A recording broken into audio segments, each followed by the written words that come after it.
মই ক'লোঁ আৰু অসমৰ প্ৰাক্তন মুখ্যমন্ত্ৰী সৰ্বানন্দ সোণোৱাল কোনজন কোনোবা এজনে ক'লে যে এইজন ক'লা জেকেট পিন্ধা তেনেকৈ বুলি ক'লে কওঁতে মই তেওঁক দেখা কৰিবলৈ আহিছোঁ।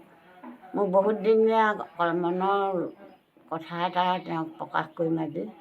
কাৰণ মোৰ ল'ৰাটো হেৰাইছিলে, হেৰাওঁতে এখেতেই গৈ ল'ৰাটো বিচাৰি দিলে। আগদিনাখন আহি ক'লে, পাছদিনাখন ল'ৰাটো খবৰ পালোঁ। গতিকে মই আশীৰ্বাদ এটা দিবলৈ আহিছোঁ তেওঁক। বহুত উপকাৰ কৰি দিলে বুলি মই গামোচা এখন পিন্ধি আশীৰ্বাদ দিলোঁ আৰু তেওঁ জয়যুক্ত হ'বলৈ, দীৰ্ঘায়ু হ'বলৈ, সিমানেই। তাৰপৰা মই গুচি আহিলোঁ। আহি মনটো আৰু ঘৰত আহি কৈছোঁ আৰু মোৰ আজিহে মনটো শান্তি লাগিছে সৰ্বানন্দ সোণোৱালক পাই লৈ। কাৰণ মোৰ মনৰ কথাকেইটা কৈ পেলাই মন তাৰমানে ভাল লাগিছে। আপোনাক পালিনে ভাবিছিলে আনিবলৈ আপোনাৰ আপোনাৰ ঘটনাটো আগৰ এক্সিডেণ্ট বুলিয়ে শুনিছোঁ আৰু আপুনি গৈছিলে বিচাৰি আনিবলৈ? বিচাৰি আনিবলৈ গৈছিলোঁ। প্ৰথমতে আপোনালোকে নাপালে বিচাৰি? প্ৰথমতে মই যোৱা নাছিলোঁ, বেলেগ গৈছিলে। তাৰপিছত মই একেবাৰে লাষ্টলৈ আনিবলৈ গৈছিলোঁ। অঁ, যেতিয়া সৰ্বানন্দ সোণোৱালে কি কৰিলে? সৰ্বানন্দ সোণোৱালে থৈ দিয়েতো সেই কামখিনি আগবাঢ়িলে, ডেড বডি পোৱা হ'ল।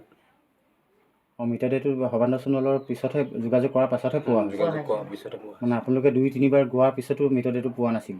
নাই পোৱা। অঁ, আজি আপোনালোক আশীৰ্বাদ দিছে,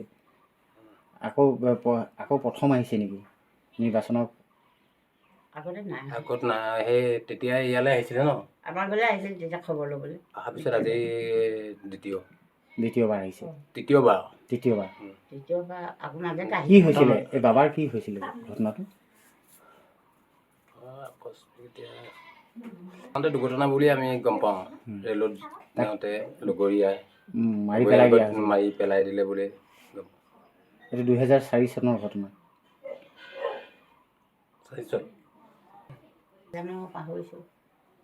ৰেলত তেওঁ কামত গৈছিলে নে কি কামত গৈছিলে? ট্ৰেইনিঙৰ কাৰণে গৈছিলে।